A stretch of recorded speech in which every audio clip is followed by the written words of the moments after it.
Hello everyone, the previous video was relevant to consumption function and this video is relevant to saving function. Saving is basically that part of income which is left after spending. So we know that income is equal to consumption plus saving in two-sector economy. So saving will be equal to income minus consumption. What we have to do is just shift C to the other side of equation and its symbol will be now changed to negative. And now we can see that saving function or equation of saving is written as saving is equal to minus S naught plus SY. And S naught is autonomous disk savings and SY is induced saving. Induced saving is that part of saving which is dependent upon income, and autonomous disk saving is basically not dependent upon income. Whenever we don't have any kind of income but we would be spending some money, it means we would be withdrawing some money from previous saving, or we might be getting loans from financial institutions. So that's why we have initially minus S naught, that is disk savings. We can write some specific function of saving as well. Suppose करें कि saving is equal to minus 100 plus 0.8y, let's say. It shows that we have this savings equal to 100, means this is the amount of money which we will be spending when our income is 0. That's why saving will be negative. And this is induced saving. It means that whatever we income receive, we save 80% of that income, and this 0.8 is also known as marginal propensity to save. And if we draw a graph for saving function, then it will look like this. Since saving is initially negative, so graph will start from negative region and it will look like this.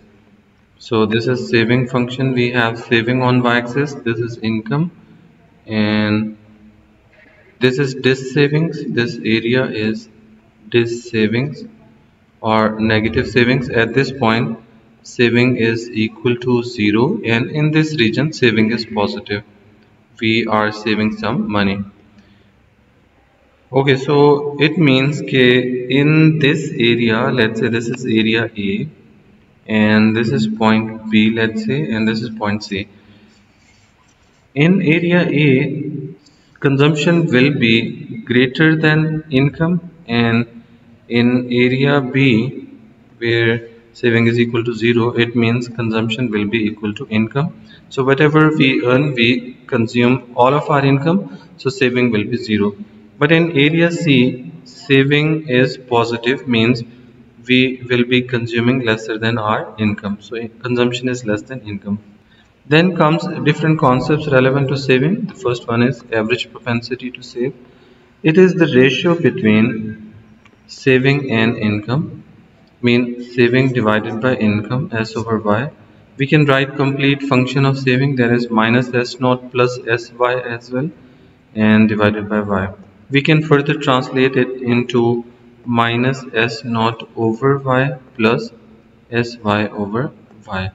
Since you can see that we can cancel out this y with y, so minus S naught over y plus small s is the average propensity to save. So average propensity to save is this much. Then is the concept of marginal propensity to save. Marginal propensity to save refers to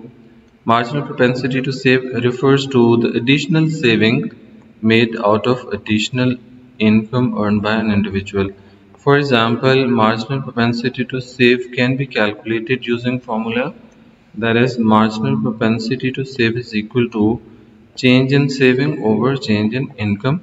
And we can consider some numerical values as well. For example, if income is $1,000 and saving is, let's say, $100, then income increases to, let's say, 2000 and saving increases to, let's say, 150.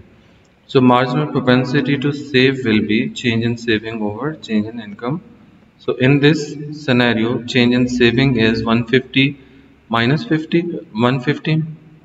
So change in saving in this scenario is 150 minus 100, that will be 50, and divided by change in income is 1000. So 50 over 1000 will give us average, will give us marginal propensity to save. So we can cancel out this 0 with this 0. So 0.05 will be marginal propensity to save. It means whatever income is earned by an individual, he saves 5% of that income as per this value. Now we can find out average and marginal propensity to save from graph as well. And we have this saving line. This is origin point, this is negative area, and this is positive area of saving, and this is saving, and on X we have income. So this is saving line.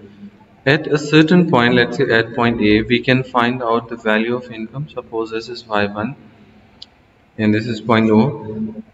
As per this figure, average propensity to save will be saving over income, and saving in this scenario is AY and income is OY. So AY over OY1, sorry. AY over OY1 is average propensity to save.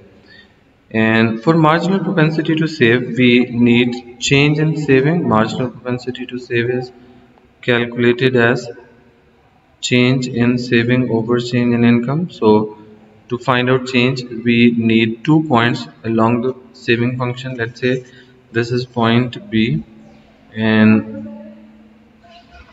now we have to draw base and perpendicular. So suppose this is point D. So marginal propensity to save will be, this is change in saving, this is change in income. So BD over AD will be marginal propensity to save. So this is how we can find out average and marginal propensity to save. And marginal propensity to save can also be calculated as marginal propensity to save is equal to 1 minus MPC, marginal propensity to consume. As we know that marginal propensity to save plus marginal propensity to consume is equal to 1. So if we have to find out this value, just move marginal propensity to consume to the other side of equation. So marginal propensity to save